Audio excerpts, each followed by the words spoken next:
untuk boleh bangkit dan menjadi terang lagi di tahun ini Tuhan. Berfirman-Lah Tuhan, dan kami siap untuk dibekali firman Tuhan. Dalam nama Tuhan Yesus Kristus kami berdoa mengucap syukur. Haleluya. Amin. Salam Bapak Ibu, saudara sekalian saya kasihi dalam Tuhan. Mari kita dengar firman Tuhan yang memotivasi. Karena ini awal pertama hari Minggu untuk tahun ini. Kitab Yesaya pasal 60 ayat 1 sampai 3. Ini sudah kita dengar ayat ini, tetapi dalam penjelasan yang berbeda. Yesaya 60 ayat 1 sampai 3.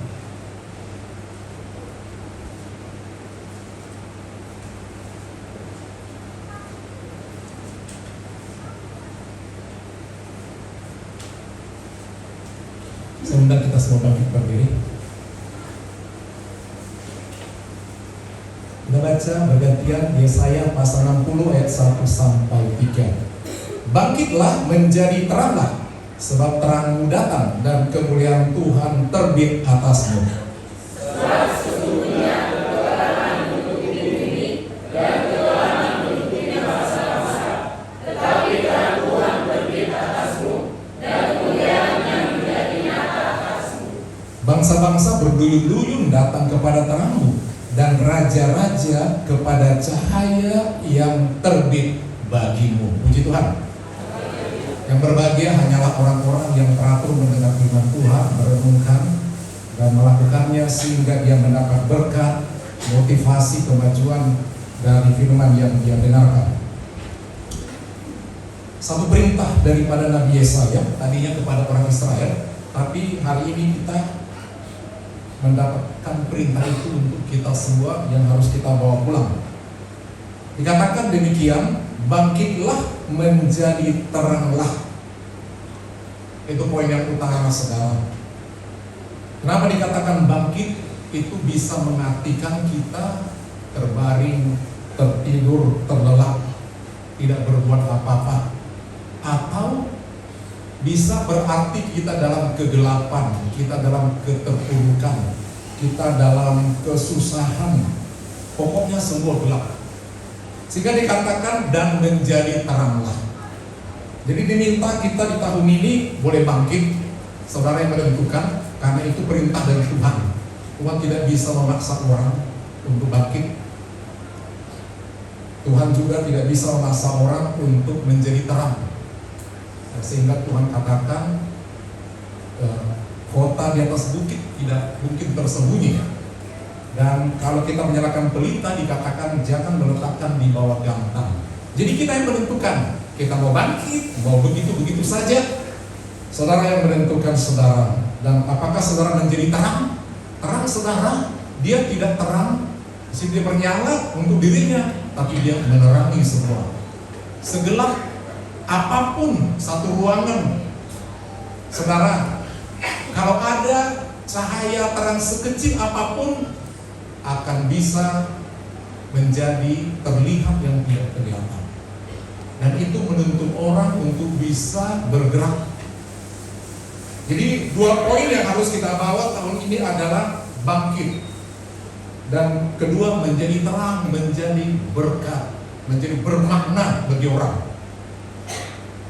Kalau dalam kegelapan malam kita bawa terang, orang yang lewat karena kita ada terang, orang itu bisa berjalan. Kalau kita sedang berjalan dalam kegelapan malam, lampu mobil atau motor kita mati semua, tapi bergerak mesinnya gelap, tiba-tiba ada kendaraan dari belakang menyorot dengan lampunya, maka kita tertolong oleh terang itu.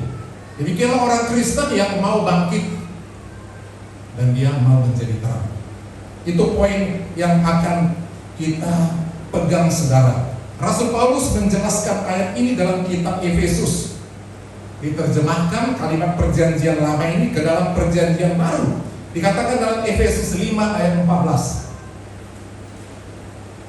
Dikatakan dalam ayat ini, itulah sebabnya dikatakan bangunlah hai kamu yang tidur, dan bangkitlah dari antara orang mati, dan Kristus akan bercahaya atasmu. Jadi dalam perjanjian baru juga Rasul Paulus dikatakan bangkitlah. Dikatakan dari antara orang mati. Apakah jemaat pada waktu itu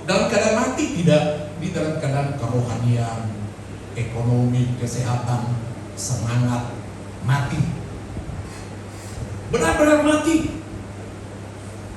Kalau gembala sedang berkunjung ke jemaat yang kelihatannya mati memang ya, memang bernyawa tapi sebenarnya mati. Mati ekonomi, mati kesehatan, mati iman, mati semangat, benar-benar mati. Dan kalau kita katakan ibu, bapak, bangkitlah, yang tidak bangkit. Ini fakta. Tapi hari ini saudara yang hadir, kalau dikatakan bangkitlah, saudara yang menentukan.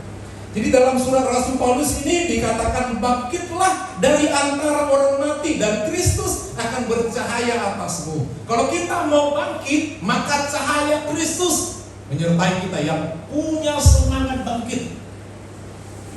Akan menolong kita untuk bangkit. Kalau mau bangkit.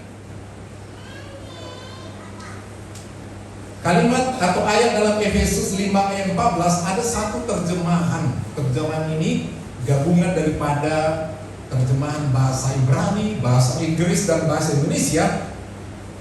Kata bangunlah dari antara orang mati diterjemahkan demikian, bangun hai kamu si tukang tidur. Jadi banyak terjemahan yang bisa membuat orang lebih mengerti. Rupanya pengertian dari antara orang mati ini menggambarkan orang yang suka tidur, suka malas, suka tidak mau bekerja, memang tidak mau bangkit. Pokoknya tenang saja, kayak pulau dunia tanpa beban, tanpa pergumulan, tanpa cita-cita, tanpa semangat. Kita yang merubah diri kita apa? Mau lebih sehat, mau sembuh, mau dapat sesuatu, mau lebih kaya, semua ada upaya. Baru Tuhan memberikan pertolongan, maka terang Tuhan terbit atasmu, yang akan menerangi kita, menuntun langkah kita di dalam tahun-tahun, minggu, bulan yang akan kita hadapi ke depan. Saudara yang kasih, kata bangkit atau bangunlah di Alkitab di berbagai kisah ada 316 kali. Kalau kalimat jangan takut itu ditulis 365 kali. Jadi ini 316 kali, artinya hampir sepanjang tahun Tuhan selalu ingatkan kita bahwa saudara, kalau saudara pagi-pagi malas, mau kerja malas, mau masak malas, mau urus suami malas, mau menolong malas, dan lain sebagainya, pegang firman Tuhan ini dikatakan 316 kali, bangkitlah. Amin Bapak Ibu. Amin. Ada banyak hal yang membuat kita malas. Dari situasi, dari orang yang terdekat, bahkan dari diri kita. Saudara, tapi mari kita dengan iman, bangkitlah, bangunlah, hai si tukang tidur. 316 kali, tiap hari masukkan di dalam diri kita masing-masing. Kalau dikatakan bangkitlah dari antara orang mati, ini menggambarkan hampir di mana-mana kita temukan orang yang tidak punya rencana, atau mati dalam artinya hampir tidak beriman di mana-mana. Dari antara orang mati yang sudah gelap imannya. Jadi saudara, kitalah yang harus menyatakan diri kita, saya mau bangkit, ya, saya mau melayani, saya mau diberkati. Saudara, soal gagal itu biasa, soal jatuh itu bisa jadi. Kita boleh melihat tokoh-tokoh di Alkitab, orang-orang kudusnya yang jatuh. Tapi Alkitab mengatakan kalau saudara ada kerinduan, saudara bisa bangkit. Dalam kitab Amsal pasal 24 ayat 16 dikatakan demikian, sebab 7 kali orang benar jatuh. 7 kali orang benar. Ini bukan orang fasik atau bukan orang yang tidak beriman. 7 kali orang benar jatuh, namun ia bangun kembali. Kata 7 kali bukan sekedar hitungan 1, 2, 3. 7 selalu artinya sempurna. Artinya begitu jatuh terpuruknya dia sedalam-dalamnya, ada terang Tuhan di dalam dirinya, semangat untuk bangkit. Jadi mari kita, anak-anak Tuhan, katakan aku tidak bisa lagi, aku sudah tidak bisa berbuat apa-apa, aku sudah begini begitu. Saudara, 7 7 kali orang benar jatuh. Jatuh bukan berarti sekedar dosa, ekonomi, kesehatan, semangat jatuh. Macam-macam jatuh nih pengertiannya saudara. Begitu dalamnya, 7 kali orang benar jatuh, dia akan bangkit. Jadi saudara jangan mau ditakut-takuti, wah aku gak akan berhasil 2025 ini. Kemarin udah berusaha, gak ada apa-apanya. Saudara, firman Tuhan menjadi pegangan kita yang memotivasi kita semua. 7 kali orang benar jatuh, tetapi dia akan bangun atau bangkit kembali. Tetapi ini perbandingannya, orang fasik akan roboh dalam bencana. Saudara, orang benar atau orang fasik? Kalau saudara terus tidak mau hidup di dalam kebenaran, orang fasik, orang benar aja jatuh, apalagi orang fasik. Jadi kalau saudara mau terus berupaya untuk berlaku benar, saudara ada kelemahan jatuh, saudara akan bangkit dan berhasil lagi. Tapi orang-orang yang tidak mau datang sama Tuhan, kalau dia jatuh, dia benar-benar dikatakan roboh dalam bencana. Jadi kegelapan itu banyak. Kegelapan bisa juga tentang kelakuan. Perhatikan anak-anak saudara yang sudah punya anak. Saudara yang orang tua punya kuasa untuk memotivasi anak, mendorong, memaksa dengan cara saudara. Selama dia di rumah saudara boleh katakan bangun, beribadah, bangkit, jangan malas, jangan hanya cari makan saja. Kita juga perlu cari Tuhan, cari berkatnya, supaya kita diberkati oleh Tuhan. Saudara kasih. Kenapa? Dunia ini begitu gelapnya. Begitu gelapnya. Kalau kita tidak menjaga anak-anak kita, jatuh. Awal Desember tahun lalu, seorang remaja umur 14 tahun, anak yang pintar di sekolah. Begitu gelapnya dunia ini, kok bisa-bisanya membunuh bapak mamanya dan opungnya, neneknya. Ini kan gila kan?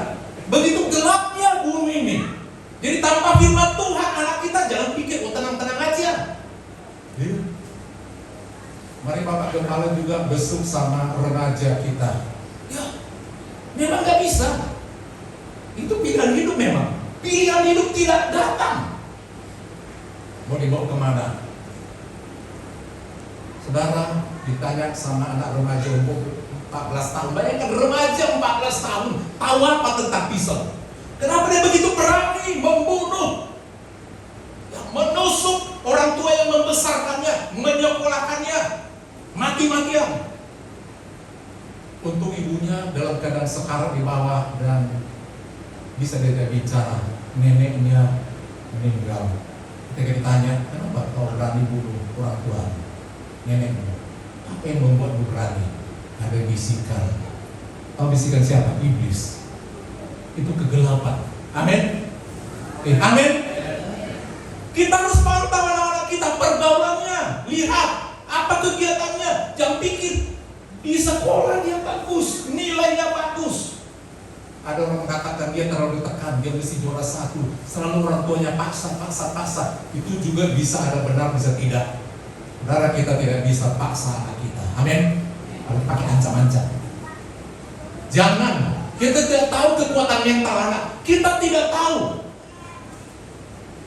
Tapi dunia ini sungguh gelap. Tingkat bunuh diri terus meningkat loh. Indonesia bahkan di seluruh dunia. Tahun ini diramalkan memang gelap juga. Ayo pegang firman Tuhan saudara. Ya. Diprediksi sekitar bulan 7 dikatakan ada lagi virus katanya lebih berat lagi karena udah mulai riset supaya vaksin laku. Maka mereka katakan sengaja itu dikeluarkan supaya ekonomi Amerika bangkit dengan vaksin, karena sebuah dunia akan mencari itu. Itulah politik. Jadi saudara, bisa tiba-tiba lockdown, bisa Bisa kegelapan datang, semua rencana, cita-cita, kuliah, apapun bisa buyar. Itu sebabnya kita perlu terang Tuhan, supaya kita dalam segala kegelapan dunia ini, saudara, tidak jatuh, tapi boleh bangkit. Amin. Boleh bersinar menjadi berkat. Saudara yang terkasih, terang itu telah datang, yaitu Yesus Kristus. Tetapi terang itu, yaitu firman itu, tidak semua orang bisa terima. Firman Tuhan disampaikan oleh gereja-gereja, oleh hamba-hamba Tuhan, oleh gembala sidang di sini. Apakah orang menerima? Enggak. Ada yang menerima, tapi ada yang tidak. Yesus saja ditolak. Apalah seorang gembala seperti saya? Nggak ada apa-apanya. Jadi kalau ada orang menolak, mengejek, mencemooh, biasa. Karena guru saya pun, Yesus Kristus, ditolak. Siapa kita? Murid-muridnya, saudara yang terkasih. Yohanes pasal 3 ayat 19, coba dilihat di kitab saudara. Yohanes pasal 3 mulai dari ayat yang ke-19.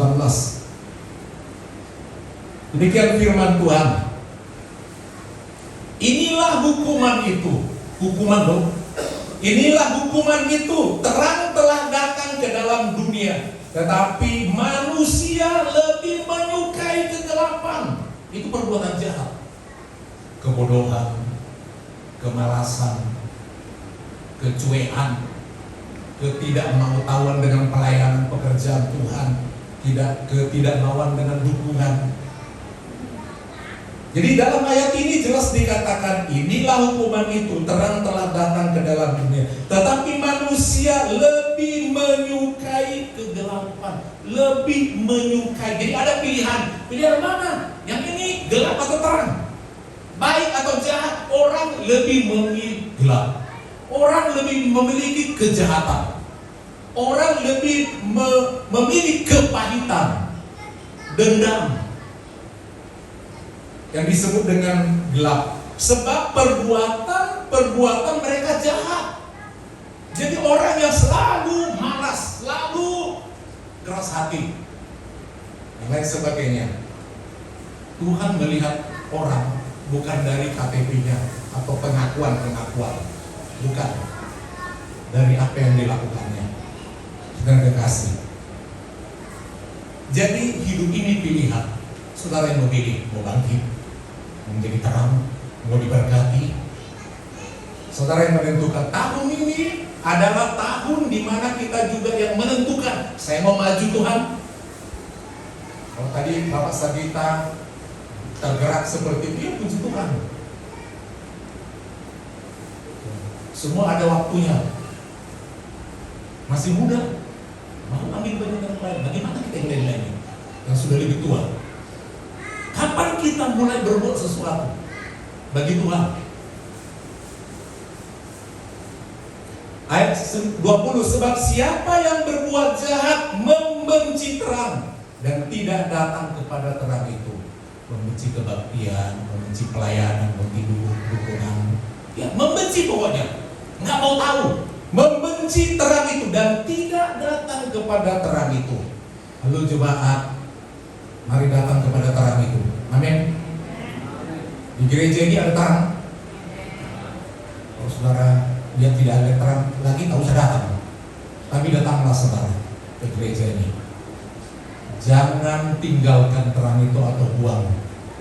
Datanglah kepada terang itu supaya perbuatan-perbuatan yang jahat itu tidak tampak. Itu orang-orang yang menyukai kegelapan. Ayat 21, namun siapa yang melakukan yang benar, ia datang kepada terang itu. Amin. Jadi datanglah kepada terang itu, dikatakan menjadi nyata. Ia datang kepada terang itu supaya menjadi nyata bahwa perbuatan-perbuatannya dilakukan di dalam Allah. Jadi mari kita pasang tekad, saya mau terang, mau teratur, datang kepada Tuhan. Dalam surat Kisah Para Rasul pasal 20 ayat 35, salah satu ayat bagian terakhir Kisah Para Rasul 20 ayat 35 dikatakan oleh Rasul Paulus, dan harus mengingat perkataan Tuhan Yesus. Dalam barisan yang terakhir dari pasal itu, harus mengingat perkataan Tuhan Yesus adalah lebih berbahagia memberi daripada menerima. Itu artinya memberi terang. Memberi terang. Kalau dikatakan lebih berbahagia menjadi terang atau memberi itu saudara, ketika saudara memberi ada satu kepuasan yang berbeda kepuasannya ketika menerima. Ada satu kepuasan. Beda kepuasan kita terima daripada kita memberi. Ada kepuasan yang lebih. Kalau kita berhasil memberi, ada kepuasan yang tidak sama dengan kepuasan ketika menerima. Karena apa? Kita telah menjadi berkat. Dan kita juga akan dapat doa, hal-hal yang baik, ungkapan daripada orang-orang yang menerima berkat daripada yang kita lakukan. Janganlah kita jemu-jemu berbuat baik, kata firman Tuhan dalam kitab Galatia. Karena dikatakan, karena apabila sudah datang waktunya kita akan menuai. Amin. Jadi ada manfaatnya. Yakinlah kita akan menuai. Jika kita tidak menjadi lemah. Bahkan dalam ayat 10 Galatia 6 ayat 10, selama masih ada kesempatan bagi kita, marilah kita berbuat baik. Selama masih ada kesempatan. Artinya Tuhan katakan, kesempatan bagimu untuk berbuat baik, kesempatan yang aku kasih bagimu untuk berbuat baik, untuk menjadi terang, tidak selalu datang 2 kali loh. Tetapi inilah caraku untuk memberkatimu kalau kamu pakai kesempatan yang ku kasih ini untuk berbuat baik. Itu artinya, karena belum tentu datang waktu 2 kali. Itu sebabnya dikatakan selama masih ada kesempatan bagi kita, mari kita berbuat baik kepada semua orang. Ada catatan tetapi. Tuhan berharap kita berbuat baik kepada semua orang, apapun imannya. Itu sebabnya kalau kerja jujur, walau bos kita tidak seiman, gak dilihat bos kerja yang baik, karena ada mata yang lain yang melihat kita, yaitu Tuhan yang akan menentukan berkat kita.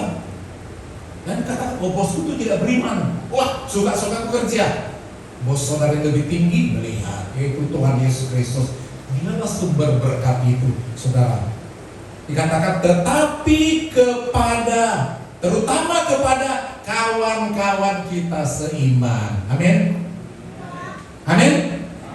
Jadi duluan kawan-kawan kita seiman. Kalau kita satu gereja kita ini ya inilah terdekat.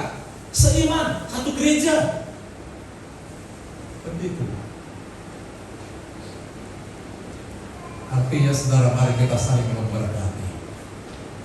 Lingkungan yang terdekat dengan saling menolong, saling membuka jalan kalau kita tahu ada jalan untuk menjadi berkat bagi kita saudara yang kasih. Jadi menjadi berkat Tuhan lihat.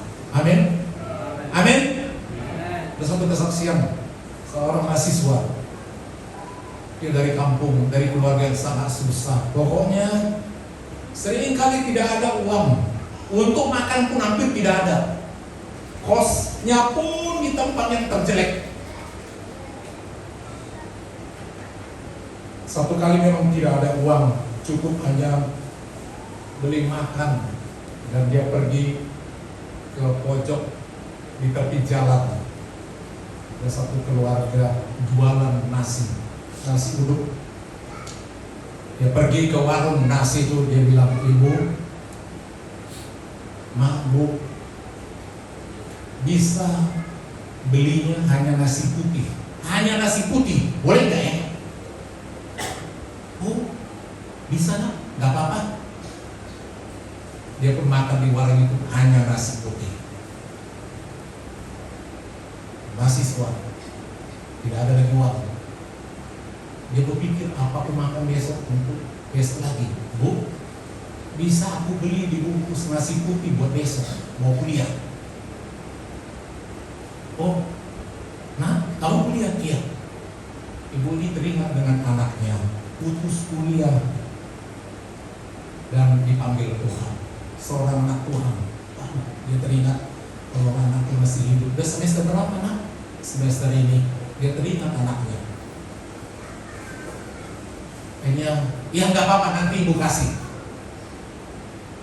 Sampai dia di rumah mau memakan nasi yang dibungkus itu, dia mulai mau makan. Di dalamnya ada telur dan ada daging. Itu kecil. Gimana ini? Aku bayar tadi cuma nasi putih, tapi dikasih telur dan daging. Ditutup oleh nasi itu. Dia bersyukur, dia berdoa, Tuhan berkati usaha ibu tuh. Tolong Tuhan, dia sangat baik. Besok juga begitu. Dia beli lagi karena mampunya hanya itu. Bisa Bu, beli nasi putih saja. Sekalian buat besok Bu. Hanya nasi putih ya Bu. Saya hanya mampu beli nasi putih Bu. Iya nak. Waktu dia pulang, dia makan yang dibungkus itu, dapat lagi telur. Bahkan ada lagi lauk yang lain tertutup. Dia berdoa lagi. Tuhan terima kasih, Tuhan yang menjamah ibu itu berkati dia. 1 kali Satpol PP. Enggak ada di sini paksa kita. Datang bergusur. Gusur, menjerit semua yang jualan itu. Aduh Pak, tolong Pak, kami hidup dari ini. Tidak ada. Itu setelah kira-kira puluhan tahun kemudian terjadi itu. Jadi ibu itu susah. Dan satu kali ada seorang bapak-bapak datang mencari si penjual itu. Nggak ada lagi. Dia coba cari tempat lain, kemudian dia ketemu. Bu, ada ini surat dari bosku untuk datang jumpa dia. Di mana? Ini. Dan dia menjumpainya. Dan dia katakan, Bu, perusahaan di mana aku kerja membutuhkan kantin mau dibuka. Kalau Bu ya jualan di kantin kami. Aduh Pak, bagaimana ini? Kenapa Bapak panggil saya? Coba Ibu perhatikan dulu wajah saya sekian tahun lalu. Ingat nggak ada seorang anak muda yang kuliah selalu beli di warung Ibu nasi putih. Coba ingat Ibu apa yang Ibu kasih sama dia. Bertahun-tahun sampai aku tamat. Barulah dia ingat, langsunglah mereka berhubungan. Ibu boleh kerja, bebas pajak, semua boleh kerja di tempat saya. Jadi saudara, kadang kita memang terjatuh. Tapi kalau kita orang yang mau menjadi berkat saudara tidak pernah tertukar. Amin. Gak pernah tertukar. Gak ada alasan Tuhan kenapa mau diberkati. Ingat apa yang saudara tabur dulu. Dan kalau saudara gak pernah nabur, jangan coba-coba berharap kepada Tuhan. Jangan. Jadi memang kita harus menabur. Karena kesempatan menabur tidak selalu datang 2 kali. Taburlah saudara. Amin. Kesempatan menuai akan selalu ada, Tuhan berikan kepada kita. Ada banyak tokoh-tokoh di Alkitab saudara, mereka memang dalam kegelapan. Tetapi untuk mereka mau bangkit. Tokoh Zakheus, dia orang Yahudi, ingin punya uang. Dia melamar kepada pemerintahan Romawi untuk bekerja dengan pemungut cukai. Dia pikir dengan kerja itu dia bahagia, punya uang, lupa dia kejamudiannya. Sebagai orang pilihan Allah, dia bekerja, tapi dia tidak merasa bahagia. Dia dapat uang dari pajak-pajak yang masuk, dia kaya, tapi hidupnya hampa. Mencari ini, jangan lagi didapat. Saudara yang saudaranya mata duitan, cari uang saja tidak pernah menjadi berkat, saudara akan hampa. Amin Bapak Ibu. Ini kenyataan, akan hampa. Dalam kehampaannya satu kali dia mendengar firman Tuhan dari kata orang. Yesus bersabda bla bla bla bla. Aku mau tahu siapa dia itu. Kenapa banyak pengikutnya? Apa yang dia lakukan? Kenapa orang kalau berjumpa dengan namanya Yesus itu menjadi bahagia? Yang sakit, orang katakan disembuhkan. Yang susah, dihiburkan. Kok orang kalau udah jumpa Tuhan Yesus itu mengikutinya dan berbahagia? Dia penasaran. Karena badannya pendek, dia naik ke pohon. Dan Tuhan Yesus tahu hati orang. Aku mesti lewat dari situ. Di situ ada orang Yahudi. Sebangsaku, aku kan juga Yahudi. Dia harus aku selamatkan. Dia juga keturunan Abraham secara jasmani. Lewat aku dari dia. Aku akan tarik matanya untuk melihatku, dan aku akan menatap dia, dan aku akan perintahkan dia turun. Dan aku bilang mau numpang makan ke rumahnya. Jadi udah diset oleh Tuhan Yesus. Dia berlewat. Namanya Zakeus, malu-malu takut. Dia melihat, ini tampangnya ya. Orangnya sederhana, tapi penuh karisma, penuh wibawa. Wajahnya memancarkan satu wajah yang meneduhkan orang yang melihat. Itu wajah Tuhan Yesus. Dan ketika itu Tuhan Yesus menatapnya, dia tahu siapa itu. Langsung dia bilang, mungkin waktu itu Zakeus malu, dia sembunyi di balik daun-daun. Tapi Tuhan Yesus katakan, jadi mata Tuhan Yesus melihat saudara, apakah saudara rindu mau datang sama Tuhan, mencari Tuhan? Tuhan tahu. Saudara rindu mencari Tuhan, saudara rindu mau melayani Tuhan, Tuhan tahu. Langsung dia panggil, Zakeus, turunlah. Langsung dia turun, kesenangan. Aduh, namaku dipanggil, kok tahu? Aku gak pernah kenalan. Aku gak pernah cincin sama orang. Tolong sampaikan salam, gak pernah. Tapi dia tahu aku, oh dia luar biasa. Turunlah. Dia pun taat turun. Kalau saudara disuruh Tuhan turun, datang sama Tuhan, saudara harus mendekatkan diri. Banyak orang disuruh Tuhan turunkan harga diri. Amin.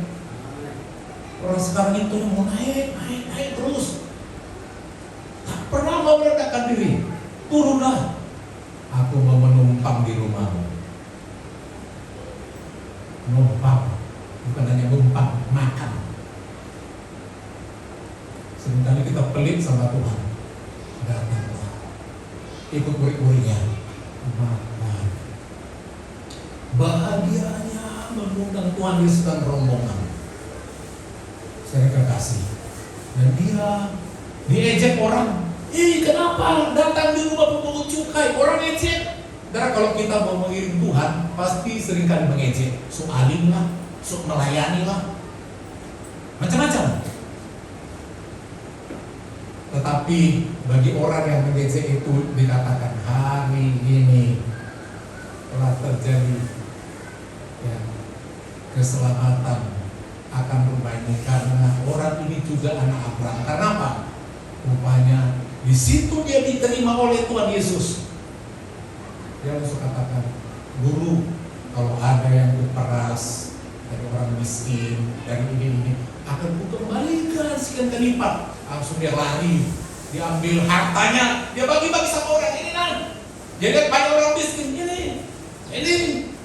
Langsung ke hari ini terjadi keselamatan karena orang ini juga anak Abraham. Jadi untuk menentukan saudara anak Tuhan, karena apa? Dari mana? Kalau saudara dari mana? Berbuat seperti itu. Tanpa perbuatan, hanya ngomong, gak ada artinya. Hari ini terjadi keselamatan. Jadi saudara memang dia mau bangkit dan menjadi terang. Bangkit dan menjadi terang. Kadang kita datang kegelapan, tetapi 7 kali orang benar jatuh, dia akan bangkit lagi. Ayub contohnya diuji. Tuhan izinkan pencobaan itu. Ambil harta, ambil anak, Istri juga mengejek habis-habisan, lari. Saudara, ibu Tuhan, sejahat-jahatnya orang yang terdekat sama saudara, istri, suami, anak, jangan tinggalkan gereja. Amin. Amin. Karena kita tidak bisa pegang orang yang terdekat dengan kita. Tidak bisa. Orang yang terkasih dengan kita tidak bisa kita pegang. Hanya kita datang sendiri ke dunia ini, kita pulang juga sampai ke surga, nggak bawa siapa-siapa, bawa diri sendiri. Amin. Diri sendiri. Semua sudah habis, sahabat habis, kulit tinggal yang membalut tulang. Tetapi dalam ayat itu dikatakan, dalam kesemuanya itu dia tidak berdosa. Terpujilah Tuhan, kata Ayub. Tuhan yang memberi, Tuhan yang mengambil. Tuhan yang memberi istri, Tuhan yang ambil. Pergi istrinya. Tuhan yang memberi anak, Tuhan ambil. Tuhan berikan harta, terbakar, Tuhan ambil. Dengan telanjang aku datang ke dunia, gak ada apa-apa. Gak ada apa-apa. Mati juga begitu saudara, biarpun saudara pakai jas, habis. Yang ada adalah iman dan semua kebaikan saudara. Dan Tuhan berkati dia 2 kali lipat. Dapat istri yang setia, dapat anak yang cantik-cantik, harta yang melimpah. Karena apa? Dia mau menjadi terang, dia mau bangkit. Hanya lagi contoh yang lain. Daud diejek oleh saudara-saudaranya, udah diurapi oleh Samuel menjadi raja, nggak bisa jadi raja. Sebab raja itu tahta Saul sangat jahat. Nggak dulu-dulu dia saudara yang kasih. Tapi apa yang terjadi? Saul 1 kali harus mati dan Daud naik menjadi raja. Dia mau bersinar, dan akhirnya dia mendapatkan berkat itu saudara. Saudara mau bersinar? Saudara mau bangkit? Yang loyo-loyo tak pakai tahun 2025 ini. Kalau maju, tak pakai. Yang bekerja, kerjalah semangat. Jangan ada yang belok-belok. Betul kerja, karena mata Tuhan melihat. Bos kerja, memperbaiki diri. Mungkin bos saudara tidak begitu memperhatikan, tapi bos yang lebih tinggi siapa? Siapa? Tuhan Yesus pasti angkat saudara. Yakinlah, yakin. Yang kuliah benar. Bapak Gembala waktu kuliah dulu, ketika pas-pasan, nggak ada ruang mau makan siang karena kuliah lanjut. Ada masuk sore lagi, bawa biskuit itu di tas. Biskuit makan siang, biskuit. Emang gak ada uang. Jadi juga sarjananya. Ingat jerih lelah orang tua. Lalu beberapa remaja yang lagi kuliah, yang belum kuliah, yang cita-cita untuk kuliah. Amin. Mau lalu hepeng. Begitu. Tidak ada yang tertidur, tidak ada yang merasa cukuplah ini, jangan tahu cukuplah itu. Tantangan sekarang lebih berat loh, lebih berat. Ini dipakai zaman sekarang tuh, keterampilan asah. Nggak bisa kuliah lanjut, ambil apa?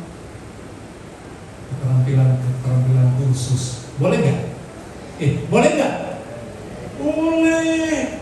Pokoknya jangan ada yang tertidur. Zaman eklesia. Ibu-ibu kalau masih kuat juga sehat, bisa kalau mencari. Boleh nggak mencari ibu-ibu? Kalau masih kuat. Tapi kalau nggak kuat lagi janganlah. Apalagi bapak-bapak merasa masih kuat. Lakukan sesuatu, mumpung masih muda, demi anak dan istri. Bangkitlah dan menjadi teranglah, menjadi berkat. Tidak ada jemaat Inggris yang malas-malasan. Sebab Tuhan sedang mempersiapkan berkatnya bagi orang yang mau bangkit. Amin Bapak Ibu. Amin pemuda remaja. Kepala rindu melihat semua berhasil di ekonomi, pekerjaan, dan di pelayanan. Jangan hanya dilihat Bapak Sakina, ikut melayani. Amin. Kurang kencang ini. Amin. Karena dalam hidup ini ada tingkat-tingkatan. Nomor satu, tingkat yang paling rendah. Saudara tinggal pilih ya. Tingkat gagal. Gagal, memang gagal. Tingkat yang kedua, biasa-biasa. Tingkat yang ketiga, sukses. Tingkat yang keempat, bermakna. Nggak ada sukses, dia bermakna untuk sekelilingnya. Tingkat yang tertinggi, bermakna dan bermakna kekal. Jadi berkat, tapi juga dia punya kehidupan kerohanian, bermakna kekal. Sekarang ini saudara, kira-kira saudara di level mana? Belum diminta kerinduan ya, pencapaiannya. Saudara kira-kira di level mana? Ingat tadi kan?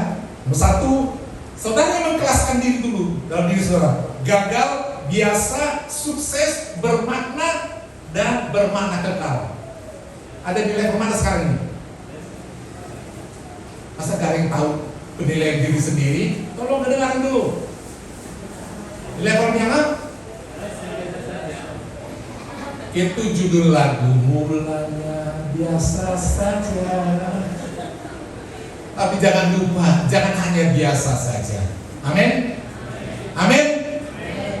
Belajar dan asah diri. Saudara akan naik dari yang biasa menjadi belum sukses. Sukses dulu, ya kan? Demikianlah seterusnya, model excellent. Amin. Amin. Yang jangan nggak ngerti. Mari kita bangkit dari Bapak Ibu.